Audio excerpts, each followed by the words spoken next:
या बातमीचे प्रायोजक आहेत सुप्रसिद्ध hotel Badepir, Laxmi market, Vijapur west आणि दुसरी शाखा जिंदाशहा मदार चौक, सोलापूर. शहरातील साखरपेठ परिसरातील स्वस्तिक मिठाई समोरील गल्लीत सायंकाळी सुमारे 6:30च्या सुमारास शालेय गणवेश तयार करणाऱ्या जुन्या दुमजली गारमेंट केंद्राला भीषण आग लागल्याची घटना घडली. या आगीत मोठ्या प्रमाणात कापड आणि तयार गणवेश जळून नुकसान झाल्याची प्राथमिक माहिती समोर आली आहे. मिळालेल्या माहितीनुसार सैफन सगरी यांच्या मालकीच्या रेडीमेड शालेय गणवेशाच्या केंद्रात अचानक आग लागली. परिसरातील नागरिकांनी धूर आणि ज्वाला दिसताच तात्काळ अग्निशमन दलाला कळवले. रविवार पेठेतील मुख्य अग्निशमन केंद्र जवळ असल्यामुळे अग्निशमन दलाच्या 2 बंबांनी तातडीने घटनास्थळी धाव घेतली. मात्र गल्लीत अरुंद रस्ता असल्याने अग्निशमन दलाच्या गाड्यांना थेट आगीच्या ठिकाणी पोहोचता आले नाही. त्यामुळे सुमारे 100 ते 150 मीटर अंतरावर गाड्या उभ्या करून अग्निशमन कर्मचाऱ्यांना पाईपच्या साहाय्याने आतमध्ये प्रवेश करून पाण्याचा मारा करावा लागला. गारमेंट मध्ये मोठ्या प्रमाणावर कापड साठा असल्याने आगीने काही वेळातच तीव्र रूप धारण केले. दरम्यान घटनेची माहिती मिळताच नगरसेवक प्रवीण दर्गो पाटील यांनी घटनास्थळी धाव घेतली आणि स्वतःही बचाव आणि आग विझवण्याच्या कामात सहभागी झाले. घटनास्थळी पोलीस दाखल होत होते. बघ्यांची झालेली गर्दी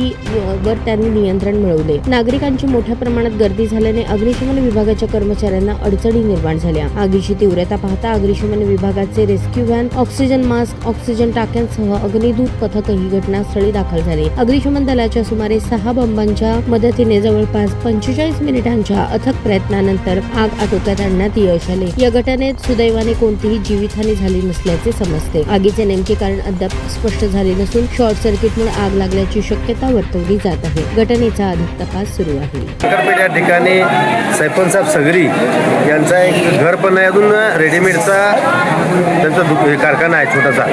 त्यामध्ये आपला संसार करून उपजीविका करत होते.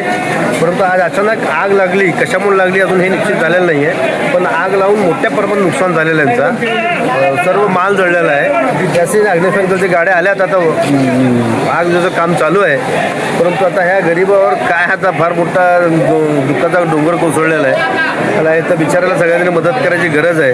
कारण तो एवढा गरीब माणूस, तो सगळ्यांची मदत करणारा व्यक्ती आहे. एक समाजसेवक म्हणून काम करतोय तो.